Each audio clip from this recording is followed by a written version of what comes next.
না না, আমরা দ্রুত সিদ্ধান্তে যাওয়ার জন্যই কাজ করছি। আপনি যে জায়গাগুলি বললেন যে এই জায়গাগুলি বিবেচনায় নিতে হবে, ওই জায়গাগুলি সরকার সর্বাধিক গুরুত্ব দিয়ে বিবেচনায় নিচ্ছে বিধায় বার্গেনিংটা চলছে। আর আপনি আরেকটা কথা বললেন যেটা যে মুক্ত টেন্ডার, মুক্ত টেন্ডার একটা প্রক্রিয়া, G2G একটা প্রক্রিয়া, PPP একটা প্রক্রিয়া, সবগুলি কিন্তু প্রতিষ্ঠিত প্রক্রিয়া। তো এই প্রতিষ্ঠিত প্রক্রিয়ার মধ্যে কোনো একটা প্রপোজাল যখন যে প্রক্রিয়ায় আসে, প্রথমে সেই প্রক্রিয়ার সাথেই বার্গেনিংটা করতে হয়। সেই প্রক্রিয়া যদি আমাদের স্বার্থ রক্ষা না করে, ডেফিনেটলি আমরা উন্মুক্ত টেন্ডার প্রক্রিয়াও যেতে পারি। যেহেতু প্রক্রিয়াটার প্রস্তাবনা ওই রকম, নিশ্চয়ই সেটা নিয়ে আমরা কথা বলছি। আর এটার সিদ্ধান্ত অবশ্যই হবে দ্রুততম সময়ের মধ্যে।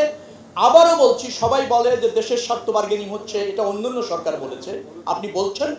আর আমরা বলছি দেশের স্বার্থ রক্ষা করে হতে চলেছে। সেটি না যদি হয়, নিশ্চয়ই আমরা তার জন্য জবাবদিহি করতে বাধ্য আছি, কারণ আমরা ম্যান্ডেট প্রাপ্ত সরকার, জনরায়ের ভিত্তিতে আছি। জনগণের স্বার্থ রক্ষা এবং জনগণের কাছে জবাবদিহি করা আমাদের রাজনৈতিক অঙ্গীকার। ডেফিনেটলি বর্তমান সরকার সেইগুলি বিবেচনা করেই দ্রুততম সময়ের মধ্যে সিদ্ধান্ত নেবে।